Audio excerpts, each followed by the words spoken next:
Hi all, Pete here from Ashton's Cars. Today doing a video walk around of this 2011 Audi A3. It's the 1.6 TDI Techik edition. So A3 convertible with the 1.6 litre diesel engine. It's about 105 horsepower.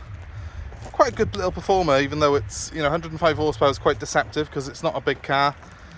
Very, very economical though. This is a convertible that will cost you just £30 a year to tax because its emissions are so low. And it's also going to return you high 40s, low 50s to the gallon. So it's a very economical car, so very practical as well. It's also quite roomy for a convertible, but still got drop dead gorgeous lines. I particularly like this sort of rear 3/4 view of it, really. I think it looks quite sporty.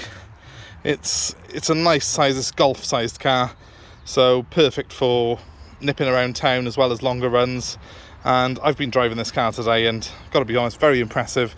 The performance is very good as well. That 1.6 engine, the TDI engine, is a solid performer, which is very, very economical. So I'm going to jump inside, show you the inside quickly, and then get the top down on it. So let's get in.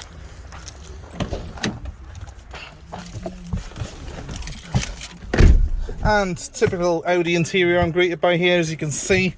Nice and clean lines, nice sort of layout to it. It's got the air conditioning on it if you do want to keep the roof closed on a day like this, but quite frankly I'd much rather drop the top.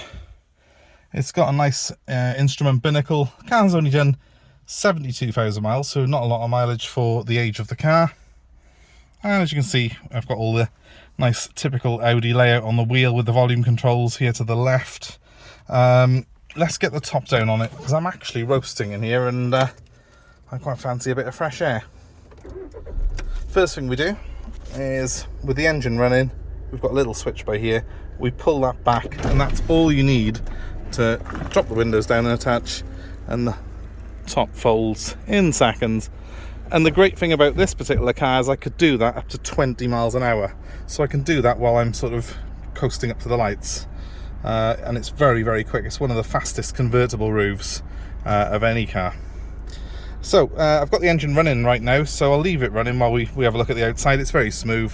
It's the 1.6 TDI that you also get in the Golf and the Seat Ibiza and some of the Leons. So it's a familiar engine to anyone who's had VW products before. Let's give it a quick rev. No smoke, no rattles, no clunks. The clutch action is good. There's no noise from the clutch or flywheel. That's very important on these.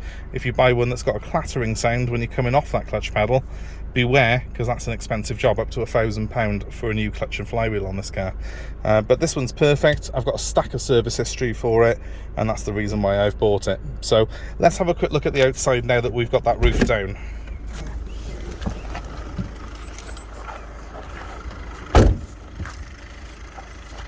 As you can see, it's in very good condition, this car. It's 10 years old, but there's no marks on the bodywork, no real sort of, not even a light scratch to show you, to be honest with you. So it's going to be quite a brief video, this one.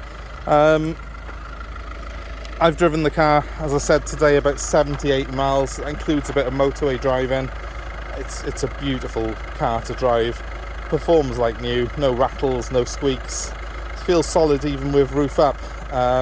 Some of the convertibles, you do get a bit of a clattery sort of when you go over speed bumps and stuff like that. In this particular car though, it's absolutely tight and rigid. That's no surprise because Audi's build quality is probably the best of any manufacturer out there, and it really does show on this 10-year-old A3. Wheels are in good condition. They're not the hugest rim, which I think is probably a good thing. That's one of the reasons why they've not been curbed to death. Gives the car a relatively comfortable ride as well, but with that sort of nice bold 5-spoke design, they do still look pretty pretty good on the car, and it does have a certain appeal to it, this particular car in silver. I think that it does suit this particular model very well. So coming around to the rear of the car, I've got the back parking sensors on this particular car. That's something that's quite handy on the convertible because you haven't got quite as good a visibility in the convertible version as you get in the conventional hardtop, so the rear sensors can come in quite handy on it. And just looking down the other side there, you can hopefully see, it's not so easy on camera, there's not really a blemish or a mark to show you on this car. Let me just see if this boot is open. it is. So just to show you in there, I've got a couple of cleaning products in it at the moment which I've just bought, but as you can see, a good size boot. It's not the biggest of openings, but it's actually quite large when you get inside there, and slightly unusual for a convertible. You can actually fold the seats down using that lever on either side there, so it's a surprisingly practical car, this is. Just put them back inside for a moment. You can probably hear when I close the doors, when I close that boot lid there, that the car's got a reassuring thud to it when you shut things.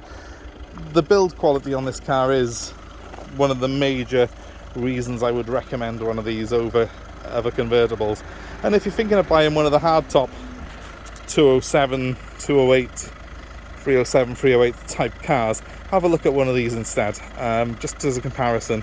Because you don't need a hard top. This soft top that's on this car is much quicker, it uses less boot space, and it also means the car doesn't have the same sort of amount of jarring noises when you go over speed bumps.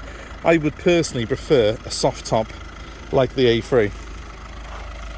And I do drive a lot of cars, so you'll have to take my word for that.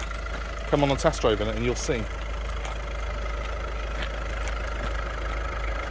So there you have it, guys. I mean, if you're looking for a sort of medium-sized convertible, I don't think you'll find a better one than this. Just one more thing that I've forgotten to show you is that actually, compared to some of those hard-top convertibles, this actually has proper seats in the back of it. Massive amount of room compared to a 207 or 208. Okay, it's not the biggest. It's no Mercedes S-Class in the back of there, but it is usable. And you can actually put adults in the back of an A3 convertible, and there's not that many convertibles that you could say that about. My 6 Series over there is a huge car, but the back seats are appalling on it. This car's got much more space in it, and it's a lot more comfortable. It's also a hell of a lot cheaper to run. So if you're looking for a convertible that's also practical, that's also cheap to run, buy an A3 convertible. That's my recommendation in this class. And if you're interested in this particular one, that's now up for sale with us. And you can ring me on 07932 873 646. I'm happy to take your old car in part exchange, and I'm going to supply a car with a 3-month parts and labour guarantee. I'll even deliver it to you. Give us a call, let us know where you are. It's going to be free if you're within 150 miles of me. Free delivery. That number one more time is 07932 873 646, and please give us a like, a share, subscribe to our channel, and comment below, and let us know your thoughts, and let us know of anything else you'd like to see reviewed and test driven on here. Thanks very much for watching. Hope that was helpful. Goodbye for now.